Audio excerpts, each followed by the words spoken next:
Hello everyone, আমি মধুমতি চলে এসেছি আবার একটা নতুন ব্লগ নিয়ে। আজকে হলো গণেশ চতুর্থী। গণেশ চতুর্থীর দিন আমার খুবই সামান্য আয়োজন, প্রতি বছর করি। মোটামুটি এটা 2012-13 থেকে আমার এই পুজো চলছে, ছোট্টর ওপরই করি। তো এখন যেহেতু ব্লগ করছি তাই জন্য ভাবলাম এটা শ্যুট করে আপনাদের সামনে তুলে ধরি। যদিও আমার আগেও একটা গণেশ চতুর্থীর ব্লগ দেওয়া আছে, গত বছরটা আমি আর শ্যুট করতে পারিনি কোনো কারণে, তাই গত বছরের ব্লগটা নেই। তো যাই হোক, এখানে আমি মোদক আর লাড্ডু একটা থালায় সাজিয়ে নিয়েছি। এখন ফুলের মালা অ্যারেঞ্জ করছি।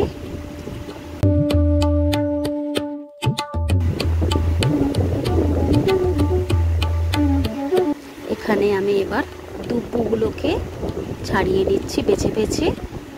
3টে করে দুব্বর স্ট্র্যান্ড বার করতে হবে, এরকম 21টা বার করতে হবে। তো দুব্বো আমি বাজারেই পেয়ে গেছি, না পেলে ছাদে প্রচুর টবে ঘাস আছে, সেখান থেকে ভেবেছিলাম নিয়ে নেব, কিন্তু যাই হোক দেখলাম বাজারে পাওয়া যাচ্ছে। তো এগুলো এখন দুব্বোগুলো আমি একটু একটু করে বেছে নিচ্ছি।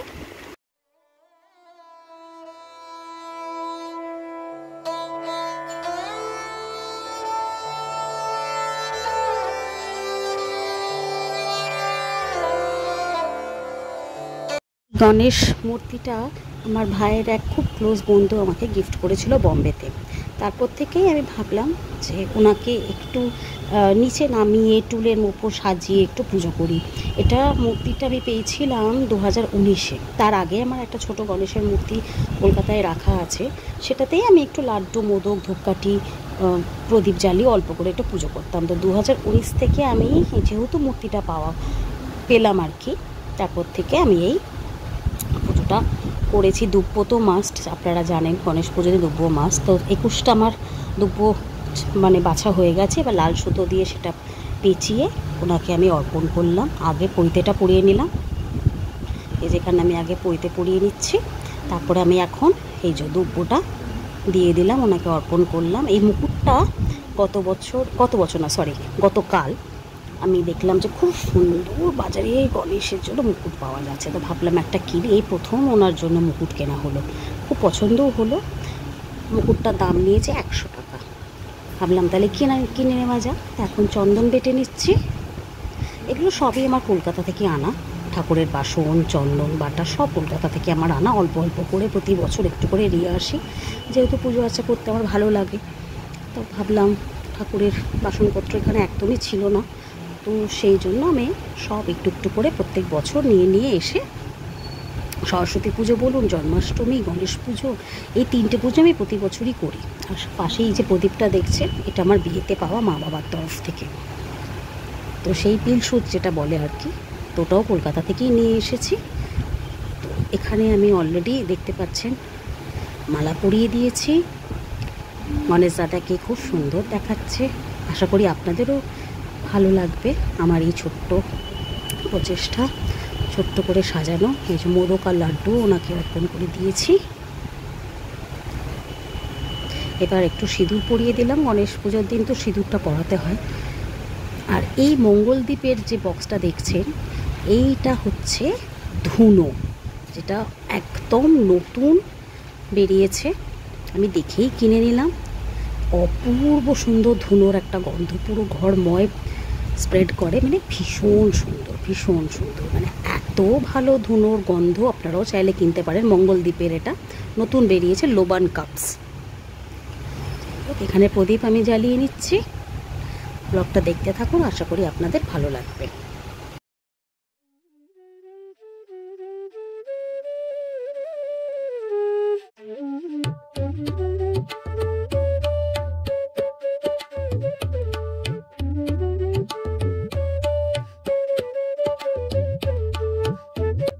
এবার আমি এই ধুনোটা জ্বালিয়ে নিচ্ছি। প্রদীপ জ্বালানো হয়ে গেছে।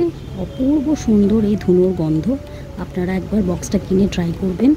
মঙ্গলদ্বীপের 72 টাকা বক্স, 12টা এরকম কাপস আছে। ভীষণ সুন্দর, মানে না কিনে না জ্বালিয়ে বিশ্বাস করতে পারবে না, এতটাই সুন্দর। আমি এক্সপিরিয়েন্স করেছি, তাই আপনাদেরও বলছি একবার কিনে দেখবেন। আর এখানে আমি ধূপকাঠিটা জ্বালিয়ে নিচ্ছি। প্রদীপ জ্বালানো হয়ে গেছে, পুজোর সব অ্যারেঞ্জমেন্ট ডান। এবার আমি পুজোটা করে নিই, আপনারা ব্লগটা দেখতে থাকুন, আশা করি ভালো লাগবে। नमो नमः गणपति बप्पा मोरया मंगल मूर्ति हो।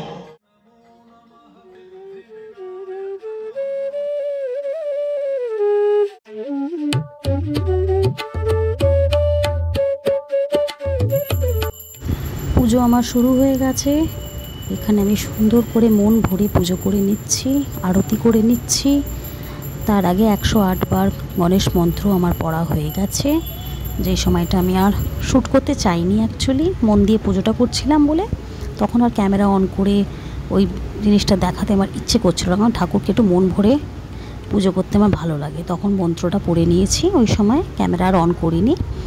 তো এখানে আমার আরতি হয়ে গেছে, কি সুন্দর লাগছে একবার দেখুন। ছোট্ট করে করলেও আমার মন একদম ভরে গেছে, খুবই ভালো লাগে ছোট করে পুজো করতে। ইচ্ছে আছে যদি ভগবান চান বড় করে গণেশ পুজো করব, দেখা যাক কি হয়। উনি চাইলে সবই পসিবল। তো যে কটা বছর পারছি ছোটোর ওপরই করি, সাজিয়ে গুছিয়ে করার চেষ্টা করছি প্রতি বছর। এখানে আমি কর্পূরের আরতিটা করে নিচ্ছি।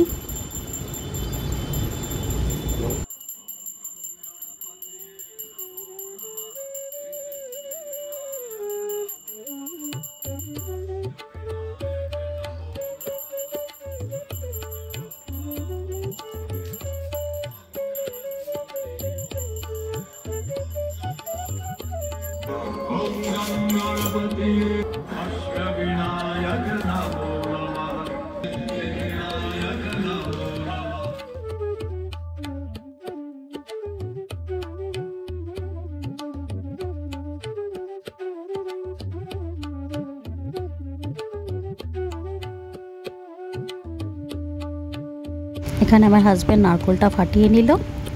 এই নারকোলটাই ভগবানকে অর্পণ করে দেব। এই যে আমি এখানে ঠাকুরকে দিয়ে দিলাম। এটাই আমরা প্রসাদ হিসেবে আবার গ্রহণ করব।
আশা করছি এই ব্লগটা আপনাদের ভালো লাগবে। যদি ভালো লেগে থাকে প্লিজ একটা লাইক করে দেবেন, শেয়ার করে দেবেন অ্যান্ড সাবস্ক্রাইব করে দেবেন। অ্যান্ড অতি অবশ্যই কমেন্ট করে জানাবেন আমার এই ব্লগটা আপনাদের কেমন লাগলো। আজ তাহলে আসছি, খুব তাড়াতাড়ি দেখা হবে একটা নতুন ব্লগের সঙ্গে। সবাই খুব ভালো থাকবেন, সুস্থ থাকবেন অ্যান্ড বেল আইকনটা একটু কাইন্ডলি ক্লিক করে দেবেন, যাতে যখনই আমি নতুন ব্লগ দেব আপনারা সেটা নোটিফিকেশনটা পেয়ে যাবেন। সবাই খুব ভালো থাকবেন। Tata everyone, take care.